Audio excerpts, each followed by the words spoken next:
Bupati Padang Pariaman Suhatri Bur terima penghargaan sebagai tokoh penggerak koperasi madya dari Dewan Koperasi Indonesia Dekopin bersama beberapa tokoh lainnya se-Indonesia. Suhatri Bur mendapat penghargaan tersebut atas perhatiannya yang tinggi terhadap pengembangan koperasi di daerahnya. Penghargaan diserahkan oleh Menteri Perindustrian Republik Indonesia Agus Gumiwang Kartasasmita yang didampingi Ketua Umum Dekopin Profesor Dr. M. Nurdin Halid pada puncak peringatan Hari Koperasi Tingkat Nasional ke-76 tahun 2023 di Auditorium UANPAI di Kota Padang, Sumatera Barat pada Minggu 23 Juli.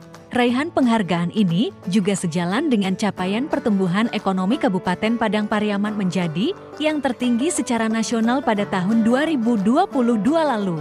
Koperasi dan UMKM menjadi penggerak ekonomi masyarakat sehingga berdampak pada pertumbuhan ekonomi daerah. Bupati Suhatri Bur dalam memimpin Padang Pariaman juga memerankan diri sebagai penggerak ekonomi masyarakat.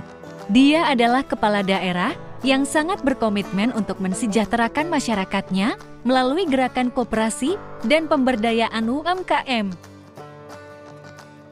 Bupati Maros, Suhatri Bur SEFM, Datuk Mutia, Bupati Padang Pariaman, Sultan Priska, Tuanku Kerajaan SE, Bupati Darmasraya, Azhari SAGMS, Kepala Dinas Koperasi Provinsi Aceh, Dr. Haji Ahmed Zaki Iskandar Bibas SEMSI, Bupati Tangerang, Mohtar Ali Yusuf, Bupati Bulukumba, Hajah Munjidah Wahab, Bupati Jombang, Dr. Walid SPD MSI, Ketua Dekopin Wilayah Jawa Tengah, Dr. Martin Ataha SEFEC Dev, Wali Kota Gorontalo, Haji Heldi Agustian SESH MH, Wali Kota Cilegon.